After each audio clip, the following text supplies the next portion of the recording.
Bonjour à tous, on commence cette revue de presse par ce but de l'Islande face à l'Autriche à la toute dernière seconde, qui offre d'une part la première victoire de l'histoire du pays dans un tournoi majeur, mais offre également de l'espoir aux Anglais selon le Times, puisqu'avec ce but, l'Angleterre jouera l'Islande en 8ème, alors qu'elle aurait dû affronter le Portugal, et la presse anglaise apprécie, elle préfère éviter Cristiano Ronaldo, auteur d'un doublé hier.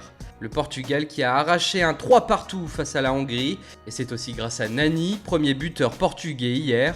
L'ex-joueur de Manchester United actuellement au Fenerbahçe intéresse grandement le club de Valence selon les informations de Super Deporte. A noter que les dirigeants valencians pistent également le Lyonnais Rachid Ghezzal. Toujours en Espagne avec le quotidien Estadio Deportivo qui fait sa une sur l'international polonais Krychowiak, qui, on le sait, pourrait partir de Séville et s'engager prochainement au Paris Saint-Germain.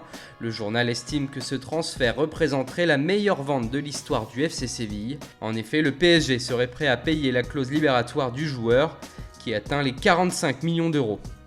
Du côté du Barça, le jeune attaquant de 19 ans Gabriel Jesus a dit oui au club catalan. D'après Sport, la pépite brésilienne de Palmeiras a communiqué son désir de quitter le club pour rejoindre le champion d'Espagne. Son transfert serait estimé à 24 millions d'euros.